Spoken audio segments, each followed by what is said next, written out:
Hello again, everybody, and welcome to the Mike Francesa podcast, part of the Bet Rivers Network. Wasn't expecting to be with you today, but hey, you never know when something's going to happen. And something obviously did today as the Knicks said goodbye to their head coach, probably surprising a lot of New York. I don't think it surprised all of New York, but let's get to it. What we know, what we think we know, and what we don't know. Okay, number one. Um, First, as I said to you the other night when we talked about Tibbs's future, this is not a referendum on the job he did here. He did a wonderful job. This was a question as to whether or not the brain trust thought he could finish the job, which means take them from here to a title. Okay. That was the question, not whether he had done a good job, because he has done a very good job rebuilding this team. Now, the other part of this is, as I've said to you all year when we've discussed the Knicks, this was not a perfect setup. Towns is not a perfect player for Tibbs to coach. He is a defensive coach, and Towns is a befuddling, complicated, and very poor defensive player. Add Brunson's problems on defense, and you have a defensive problem you can't solve. And that is very difficult for a defensive coach. Tibbs is by nature, a defensive first coach. That's who he is. Okay. That's his nature. Coaches almost down the line. There are only a couple that you could name who are equally offense and defense. Coaches are either offensive coaches or defensive coaches by nature. Okay, Tibbs is a defensive coach. Now, let's get to a couple of things here. Number one, whose decision this was. I don't care what you think of Jim Dolan. I don't care what you think you've heard or what you know. This was Leon Rose's decision. This was not Jim Dolan's decision. I feel like I have that on very good authority. I feel very comfortable with that. And I could tell you this also. Leon Rose came here with certain guidelines. Part of it is that he's running the basketball operation. He doesn't need the job. He would quit if Dolan forced him into coaching, changing the coach. And Dolan doesn't want to make those decisions. I'm telling you. So this was a Leon Rose decision. He is running this basketball team 100%. Now, does that mean Dolan has to sign off on it? He pays the bills. Of course he signs off on it. He supported it was Leon Rose's decision. Dolan signed off on it. Case closed. I don't know if Dolan wanted to see the coach change or not see the coach change. I have no idea. Doesn't matter. Leon Rose wanted the coach out. It was his decision, no one else's. If you try and bring Dolan into this, you're 100% wrong. 100% wrong. This was Leon Rose's decision. He decided he wanted to change the coach. Now, I think for two very distinct reasons. One, and this always comes up, where you think you need to change the voice. We've seen guys fired after teams have had great years. We've seen guys fired after great success. Joe Girardi. Joe Girardi went because there were a couple of Yankees didn't want him here anymore. That's the bottom line. I'm not going to get into who, but they don't want him here. And that played into them making a change. They thought there was a better way to do it and a better voice to be heard. And hey, you've seen guys fired with great resumes because they thought either they were tuning the guy out or it was time for a new voice. That is a very popular reason to get rid of talented coaches. Now, the other reason is Leon Rose decided, and this is not wrong. Hey, I'm stuck probably with Towns. That's me talking, not Leon Rose talking. Tibbs is not the right guy to coach him. Case closed. If I'm going forward with this is my core, and that's probably the case, the freak is pie in the sky. They shouldn't ever think of going near Durant. That would be an utter disaster. They're probably coming back with the same core. Subtle changes, changes on the bench, maybe a change somewhere else, but probably with the same cast of characters in the core positions. And Leon Rose thought, and I happen to agree with him, that Tibbs was not the right guy to coach this group. He didn't fit this group perfectly. He just didn't. I think it was frustrating for him.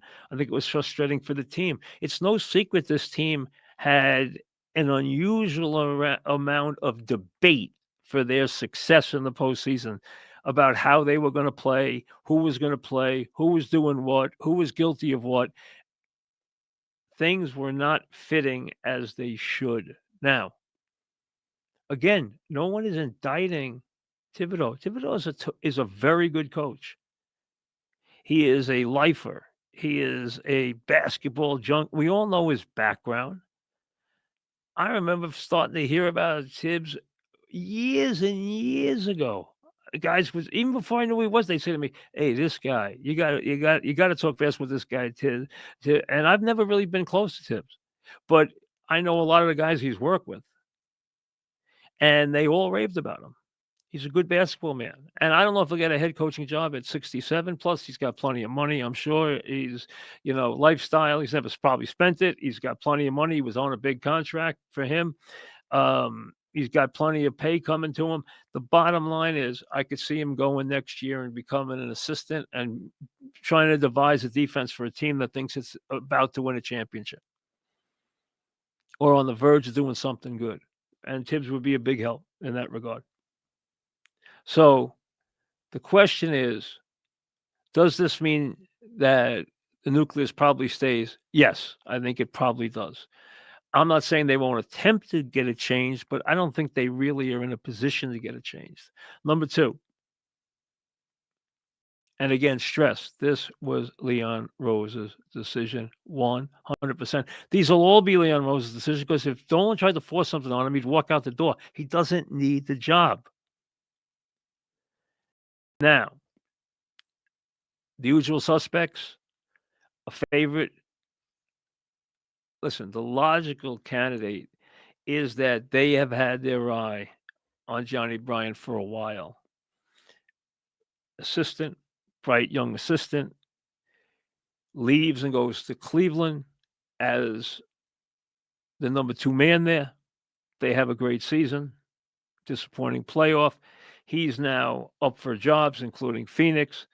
Okay. He is probably the likely candidate, not the perfect candidate, because I'm sure that the Nick Brain Trust is going to shake the tree and see if some big time, very talented, experienced coach shakes out. Now, everybody's got their eye on Spoelstra. We know a couple of things. We know, number one, he's under a long-term contract. We know, number two, that he's the best coach in basketball. We also know that Pat Riley would never steer him towards the Knicks, and that goes without saying. Okay. If he's leaving, and there's been talk of him leaving Miami, not because anything with Riley, but because he's had some personal issues. I don't know how I've heard that. I don't know how true they are. So I'm not privy to the exact. I mean, I've heard stories, but I'm not going to repeat them. The bottom line is he could be due a change. If that were to happen and Pat was going to bless it, he's going to bless it far away from New York. That's for sure. He's not going to bless it in New York. He's not going to want him with the Knicks. He knows how good Spoelstra is, and Spoelstra is that good. If you gave me a chance to have one guy who's coaching in the league coach my team, Spoelstra would be number one. I think he's a great coach, and it might be time for a total rebuild in Miami. Pat might have one more rebuild in him. I mean, he's not young. He's in his 80s. I mean, takes good care of himself. He's in his early 80s. He's not, and sooner or later, even Riley's going to slow down. Could it happen? I'd say pie in the sky. Probably a real long shot that Spoelstra winds up coaching the Knicks. Now, I know you guys are going to bring up Jay Wright, and I will tell you that I have not talked to Jay Wright directly about this today. Okay. But I can tell you this: Jay Wright has made it very clear since he left Villanova, and we all know that he is an incredibly interesting and exciting candidate for any job. But know this: he has been absolutely 100% clear that he was not going to coach. And there's a couple things I know. Number one, he's doing great on TV and he has a big future there. Number two, he has a very, very good situation at Villanova. He loves, and underline loves the school in every way. And he is still a big part of the fabric of that university. I can tell you right now, my daughter went to, and she loves it, went to Villanova because of Jay Wright. If it wasn't for Jay Wright taking her around the campus, I think she would have picked a different school. And thankfully, she loves Villanova as she gets ready to begin her junior year. And Jay Wright was a big part of it. He really was. And he loves that school. And he has, and I can tell you, for him, fortunately, finances aren't an issue. And he has a lifestyle I think he's very comfortable in. And like I said, he's going to be bigger and bigger on TV in the years to come. He has done that in the right way, very slowly, very unassuming, which is how Jay Wright does things, which is why he's so popular and so well respected. Okay. I don't think he's a candidate here in any way. I would be stunned. And he has been pretty open about the fact that he's not looking to coach. All right. I know you're going to hear people say Danny Hurley. If I had my guess, I don't think at this juncture Leon Rose is going to want a guy who's a first-time NBA coach taking this job. It's just again, I don't know that. And let's be honest, Danny Hurley would be a very interesting and for the media, incredibly juicy candidate.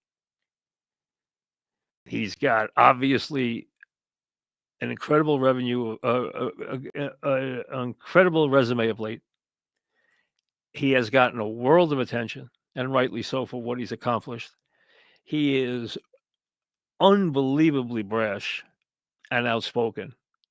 I mean, I've known him forever, so I like him a lot. But I understand how he can get under people's skin, and he tries to very hard. He would be exciting, and I would not sell him short ever because I think he's a very talented coach. But I don't think this brain trust right now with this team is looking for someone who doesn't have bona fide NBA experience. Johnny Bryant's name is going to come up a lot. Yes, he's never been a head coach, but he has made the climb, paid his dues, and is considered one of these guys who's considered like a can't miss candidate and is on the verge of getting a head coaching job in the NBA. He is, he was a player in college, played at Utah, played at junior college, then he played at Utah. Was an assistant coach at Utah, was an assistant coach with the Knicks, and then went and became the number 2 guy at Cleveland last year. And obviously Cleveland had a great regular season, a disappointing postseason, but a great regular season, winning 64 games. Leon might have had he knows him very well. He might have had his eye on him for a long time. And he might think he's the perfect guy right now. Or maybe he's open to a lot of different avenues right now and he wants to talk to a lot of different people about how they would coach this personnel. I think clearly a big part of this is the feelings that Tibbs was not right for this personnel is a big part of this. And I think that's accurate.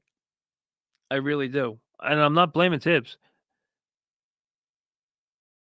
What they had last year, and I know they got banged up and fell short, but what they had last year, they did not have this year. But this year, they had far more talent offensively because for all his weaknesses on defense and his, befuddling play and erratic nature, Towns is an incredibly gifted big man. I mean, there are a few guys who can stick a jumper like he can, or you want to call it a set shot, whatever you want to call it, but be able to hit a long range bomb like he can, and go to the basket with the fury that he does. I mean, let's be honest, this guy puts the ball on the basket from more weird angles than just about anybody I've ever seen. And when he gets hot, he gets blazing, as we've seen with his 20-point fourth quarters. So it's not that he doesn't have ability, it's that he can be a highly frustrating player because of his, you know, incredible weakness on defense and his very unorthodox way of playing the game. He's not for everybody, that's for sure. He's not for a lot of people. And putting him with a defensively challenged offensive machine like Brunson. Brunson is a very unique basketball player because he has decided weaknesses, and lack of size is one of them, but he has an ability and a confidence. Plus, his footwork is that of, you know, he's the Fred Astaire of basketball. I mean, his footwork is exquisite. It's better than that. It's otherworldly, and that's why he's such a prolific scorer. Um, so I would think if they're looking for a up and coming guy, then Johnny Bryant's your guy. If they're looking to shake the tree, then they might wait to see what falls out. I'm sure you're going to hear a lot of names. I mean, you've already heard a bunch. I don't think it will be Spoelstra. I think Riley would block that. Although I wouldn't put it past him going somewhere else. I don't think it will be to the Knicks. You'll hear Jason Kidd's name. You'll hear Malone's name. I don't think either one of them would get it. You could get a surprise here. You always can get a surprise. You never know who's, you know, winds up leaving a team, and that's might be what the Knicks are going to look for. But and if I were them, I would definitely shake the tree on Spoelstra. I would go and I would put in a call to Wright, but I don't think that's going to get them anywhere in any case. Would I be happy with either one of those guys? Yes. I think despite he doesn't have an NBA background, I think Jay Wright would be very good. I have a lot of faith in Jay Wright. And I think Spoelstra is the best coach there is in the NBA. So I would clearly go after those guys. So as far as who he's going to coach today, I'm not even sure Leon Rose knows today. And if he does, you know for sure. If you know anything about him, he's sure not telling anybody. He is one guy who actually plays it pretty close to the vest. He's got his inner sanctum, and that's it. And he doesn't do a lot with the media, as you know. So, only things I'll tell you is Tibbs did a good job. He really did a good job. But I think you can debate whether he could have taken them the rest of the way. I think it's a debate. I don't think it's a debate that there was some tiring of his voice. I think that's clear. And I think he doesn't match the personnel well. I think that's clear. But I think you can let a coach go and not demean the coach, and I think that should be the case here because I think he did a really terrific job taking them from nowhere to where they are now. And he should be commended. And I think he has been financially rewarded for that. And I think he deserves all Knick fans' respect and admiration for what he has done here in building this team. And he has done a great job in developing players. There are players on that team clearly, including Brunson and Hart, who have blossomed under his guidance. Not, thrived, blossomed, become big time people. And Brunson has become a superstar. I'm sure some fans think this is shocking and it shouldn't have happened. I think that's a fair, it's not an unfair take, but I do understand why they did what they did. And like I said, I tell you with complete faith in this information that this is Leon Rose's decision and nobody else's. I feel 100% confident about that. So I know you're always thinking it's Dolan in the background and he's interfering again.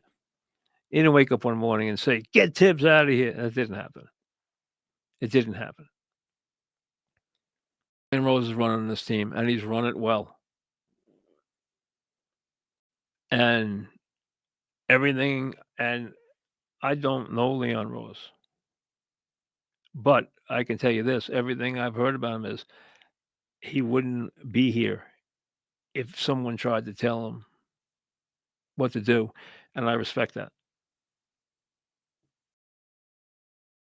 because that's the way he likes to work, and I can tell you that's the way I've always liked to work. I don't like people telling me, I like to be able to, rise or fall based on what I think I should do, and I'm sure it sounds like he's the same way, and he's been very successful in what he does, both in his first career and now as an executive.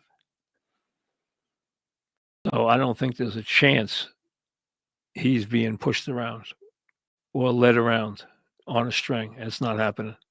Not happening at all. So you can put that one away. Like I said, if it's Johnny Brown, I will not be surprised. If it was Spoelstra, I would be thrilled, but I would be stunned because I think Riley will stand heavily in the way of that. And everything I know and have, heard from and through the years, and I've always maintained a close relationship with Jay Wright. As you know, he's been on the show probably more than just about any other guest. He's very content in his life. I don't think he wants to coach. And I don't think, although there's probably a part of him that would, or is a part of all of us that would like to see him coach the Villanova guys, I don't think he has any interest in that. I think if he did, he would have already jumped at it beforehand. I think he likes his life and likes where he's headed. And like I said, he's headed to a big career in TV. And he's got plenty of years to do that. So it'll be interesting to see.